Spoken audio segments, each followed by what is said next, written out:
Hey guys, Fear You here. Hope you all had a good weekend. I know the ladder just ended, so hopefully those of you that were trying to get Legend were able to, and if you were trying to just get rank 20 to get the card back, hopefully you're able to get that too.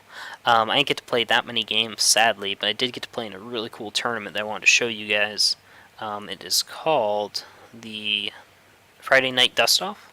The guys at massenchant.com hold this tournament. I'll have the website down in the comments somewhere, so you guys can check it out. They don't run it every Friday night, but it's not on Hearthstone calendar. Um, but they've run it like 4 times in the last like 6 weeks, I think, something like that. So you should really, really be on the lookout for it. And the reason I like it so much is because it's a Swiss tournament. And basically, the way a Swiss tournament works out is there's like X number of rounds. In this particular tournament, there's 8 rounds. And you're going to play once per round, whether you win or whether you lose. That means you're guaranteed, if you want to play all the rounds, even if you lose every single one, that means you have to play 8 games, most likely against 8 different opponents. Although you can get matched against the same opponent twice if they think you're equivalent skill level. And basically, the way it works is you'll have round 1, everyone will play each other, and then you'll either be 1-0 or 0-1. Round 2 will start. All the 1-0s will play each other, all the 0-1s will play each other, then you'll have a whole bunch of people that are 2-0, a whole bunch of 1-1s, a whole bunch of 0-1 or 0-2s. And then all those people will play each other, and basically what happens is as you win, you'll verse harder and harder opponents, and as you lose, you'll verse easier and easier opponents until you find someone who's around your skill level. And this is really, really good for players that are just trying to get into the tournament scene themselves.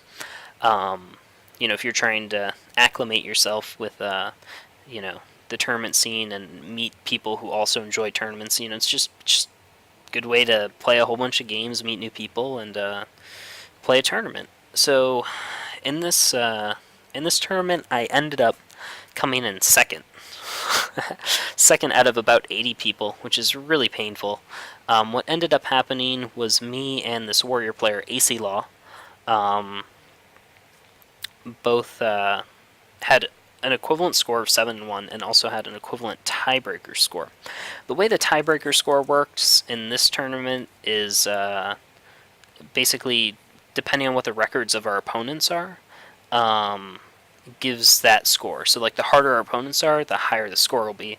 So when there is a tiebreaker, whoever beat the harder opponents or played against the harder opponents will have a higher score. So because we were tied, we played a best of 1, and he beat me, and I was really, really sad because I wanted to win. And the deck I used was a Shaman deck, which is what I'm going to get into today. That's what I want to talk about. Sixo put up this really good guide on Shaman decks, or a Shaman deck that he plays on Liquid Hearth, which I'll also have in the comments. And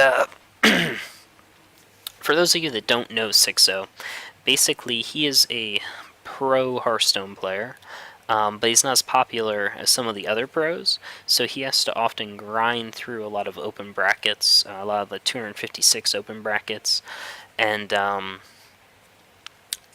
he does it. He does it a lot, and he wins, which is on a very consistent basis, which is a lot harder than getting invited to a whole bunch of tournaments over and over again.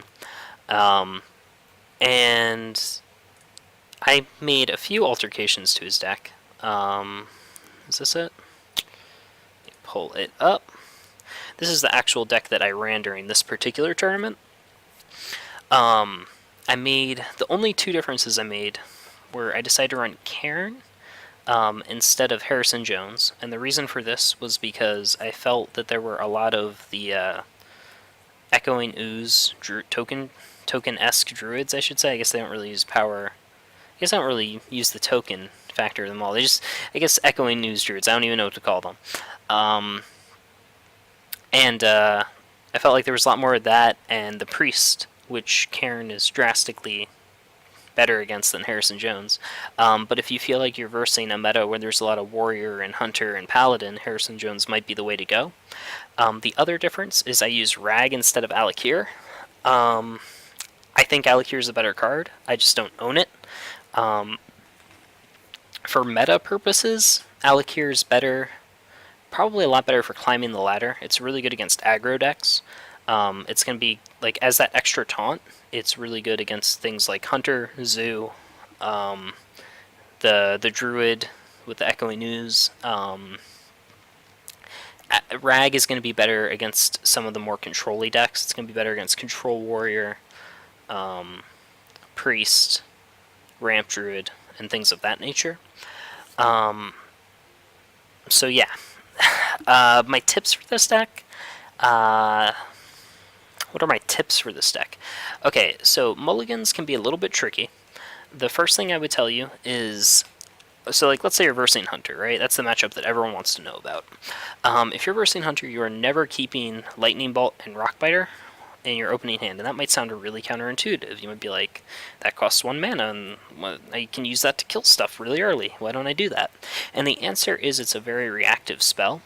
What ends up happening is they'll play a minion, and then you'll play Rockbiter or Lightning Bolt, and then you'll kill the minion, and then it'll be their turn, and then they'll play another minion. And now you've developed, now you're basically back in the same situation you were just in, and you haven't really developed the board at all, and you haven't really put any presence there, and you have no threat. So what you're looking for instead is things like Undertaker, Haunted Creeper, Flame Tongue, Harvest Golem, and then Earthshock. The reason we keep Earthshock opposed to the other two is because of the silence mechanic, and just the large number of death rattles in the current meta. It just makes Earthshock really strong. Going against things like Web Spinner, Haunted Creepers, and sometimes Undertakers of the opponents. So that's the basics of it. I know a lot of people ask about why there's one Undertaker. The answer to that is having 2 in your hand is really bad. It's not an aggro deck, and they don't synergize well with each other. So 2 don't fit in the deck from that standard. They also don't fit because it makes the curve really, really bad. It just makes it, and I'm not sure what you would remove if you did that.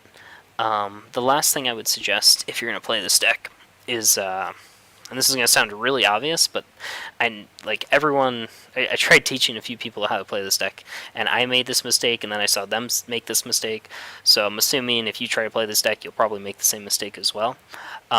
Basically, when you have, let's say you hero powered out a totem, and you have Flame Tongue, and you're going to drop it.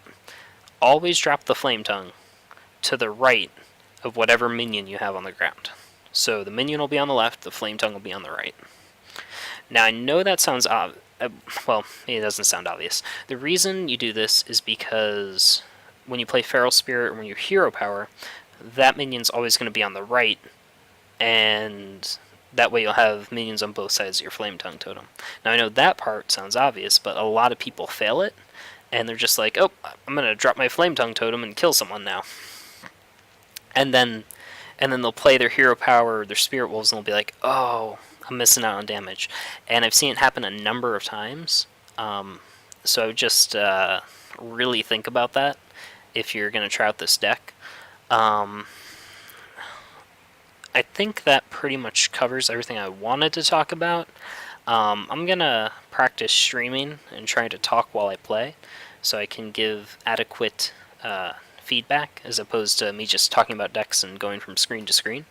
But hopefully you guys all enjoy climbing the ladder, and I will talk to you all next time.